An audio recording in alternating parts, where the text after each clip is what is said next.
WURD Backstage, hosted by Renée. On 900 AM WURD.com.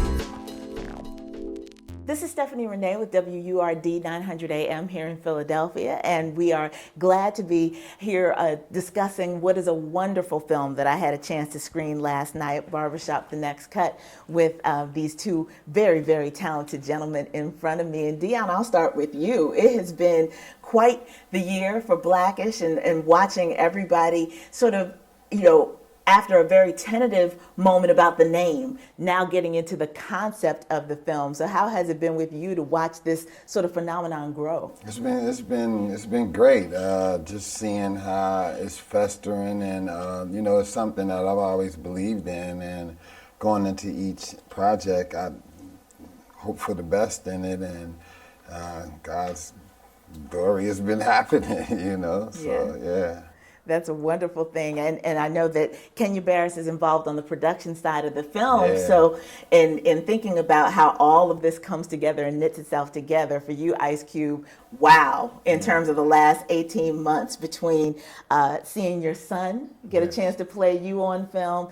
And, I was reminded of sort of the process of the critical acclaim that has happened with Straight Outta Compton, and now in another week or so being inducted into the Rock and Roll Hall of Fame. Yes. And then kind of riding the wave and seeing this sort of family reunion that you've been able to assemble for this next part of the Barbershop franchise. Yeah. How are you processing all of this in terms of what has been going on for you in the theaters and in your life with the career? Oh man, it's like, you hope to do things right every day, and you hope to plant good seeds that, the fruits of your labor will bear down the line, and that's what we've been doing. We've been focusing on each day to make sure we're doing what we're supposed to do, and our vision was to be here, at the end of this, and it's great. When you do a lot of movies, you realize your movies are gonna come out better when you find the best people for the job.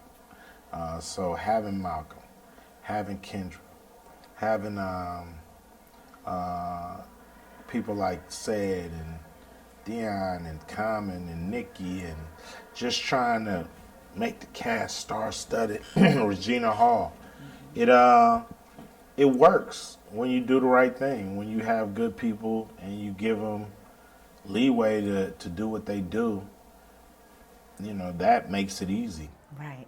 And, this theme of fatherhood that is so prevalent in this edition of the film, you've also been able to kind of create a whole industry for yourself on the large and small screen by using humor to deal with some really serious societal issues.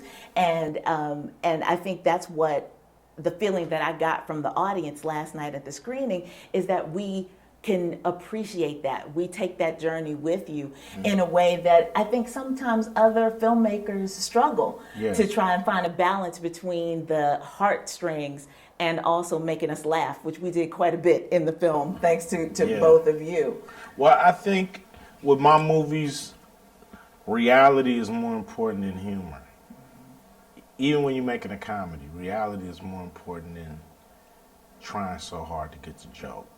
So I think that's why the movies stay grounded, keep the right tone, doesn't feel like we're trying too hard. It just feels like we got a great story to tell. And you may laugh along the way, but at the end of the day, you're still going to be interested in the story that we're telling you. So reality to me is the key. And a lot of people, when they're making a comedy, they're like, bring out the funny, give me the pie, or slap him in the face, give me the banana peel, you need to slip on that, that's funny, so that ain't where I come from. I come from real life situations that happen to be funny. Right. I know, one last question, Philadelphia, for the two of you. Deon, I know that you did some stand-up last night, and I know that, with the franchise that you've built with Kevin Hart, you've been coming to Philadelphia more often. Will we get a chance to see you guys more often here in the city of brotherly love and sisterly affection? I mean, I hope so. One of my favorite movies is Trading Places, which is wrapped around Philadelphia. It has, to me, the architecture, and Rocky was one of my favorite movies too. So to me, it has the architecture, the aesthetics to be able to do any kind of movie here. But we keep coming back. I keep coming back because I love the honesty of the people. When you want to know if you got it right, you got to show an audience in, L.A., New York, Philly, Chicago, and I'll throw New Orleans in there. But I think you getting a real barometer because they're happy to see you only if you're doing good. You know what I'm saying? That's very true. So that's Philadelphia, and we want to know if we're doing good or not. So this is our barometer.